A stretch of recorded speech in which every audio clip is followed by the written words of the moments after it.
بسم اللہ الرحمن الرحیم۔ ہمارا آج کا موضوع ہے مفعول بہ۔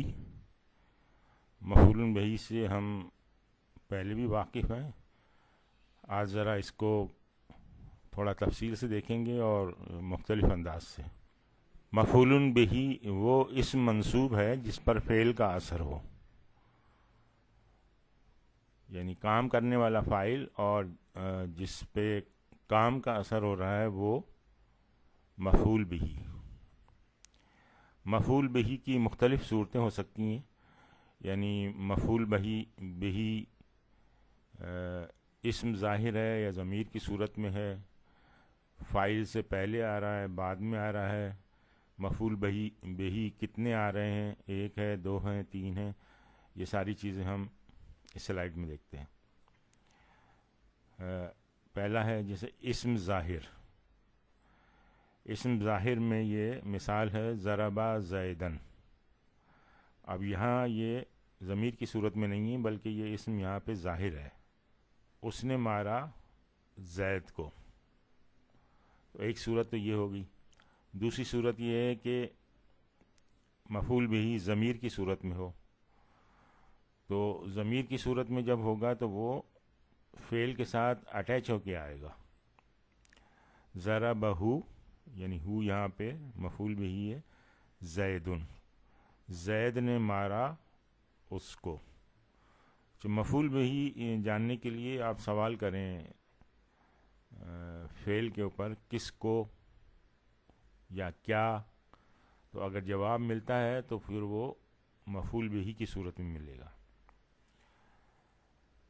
تیسری صورت ہے کہ مصدر معول کے طور پہ، جیسے ظننت ان تعلم، یہ مصدر معول ہے، ان کے ساتھ مضارع منصوب، میں نے جانا، اس کا جاننا، وہ کتنا جانتا ہے یہ بات میں نے جانی، تو یہ مصدر معول کے طور پہ یہ مفعول بہ آ گیا۔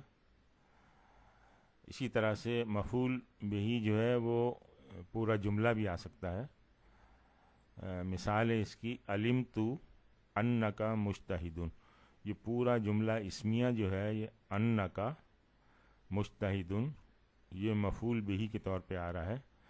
اچھا، یہ جو ہے اس کی ایک گرامیٹیکل ٹرم یوز ہوتی ہے سدہ مسدہ مفعولین، یعنی دو مفعول کو روکا ہے انہوں نے، اور اس میں یہ اسم و انا اور خبر و انا، ان کو جو ہے اس دو مفعول کی جگہ لے آئے۔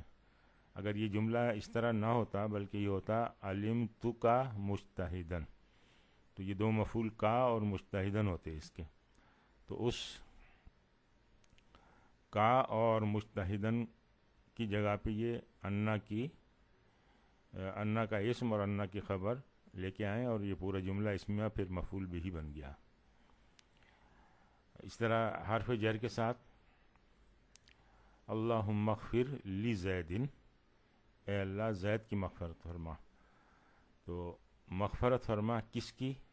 زید کی، تو یہ زید یہاں پر لزیدن، یہ جار مجرور جو ہے فی محلی مفعول بہ، اسی طرح سے یہ جملہ اسمیہ فی محل نصب مفعول بہ ہے۔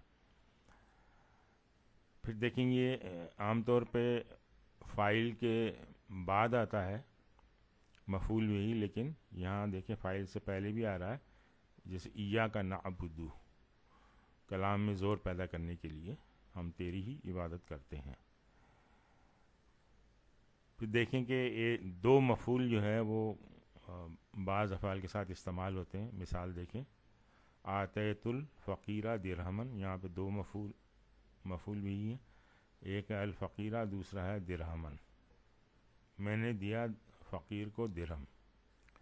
دوسری مثال دیکھیں اد الاماناتی لأہلیہا، اچھا یہاں پہ دیکھیں لأہلی، یعنی جیسے یہ جار مجرور یہاں پہ آیا تھا اسی طرح سے یہ لأہلی، ایک مفعول بھی یہ ہے، دوسرا اماناتی، الاماناتی، تو یعنی لوٹا دو، ادا کرو امانتیں ان کے اہل کو، یعنی جن کی امانتیں تھیں ان کو واپس کر دو، تو یہاں پہ ایک ڈائریکٹ مفعول ہے اور یہ جار مجرور کے ساتھ مفعول بھی ہے.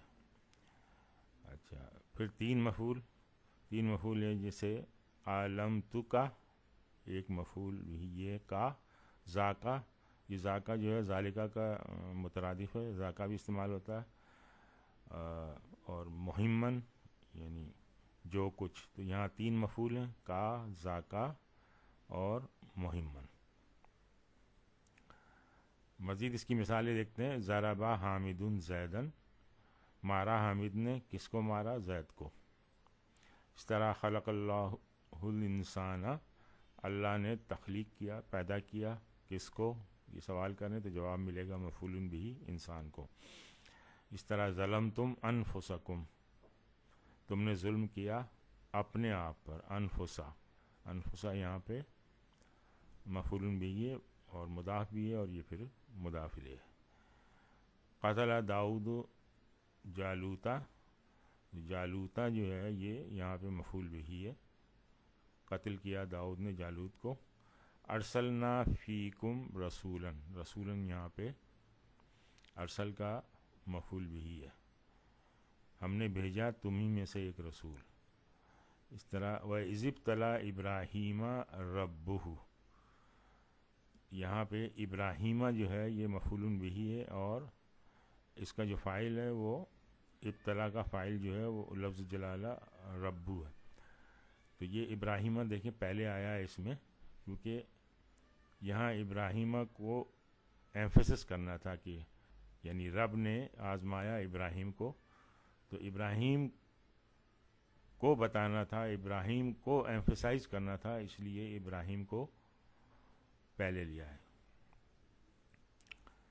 آتینا موسیٰ الکتاب والفرقان, یہاں آتینا اس کے دو مفعول ہیں, ایک موسیٰ اور دوسرا الکتاب. ہم نے عطا کی موسیٰ کو کتاب اور فرقان. آج ہم یہیں پہ اکتفا کرتے ہیں. سبحانک اللہم و بحمدک, نشہد ان لا الہ الا انت, نستغفرک و نتوب الیک.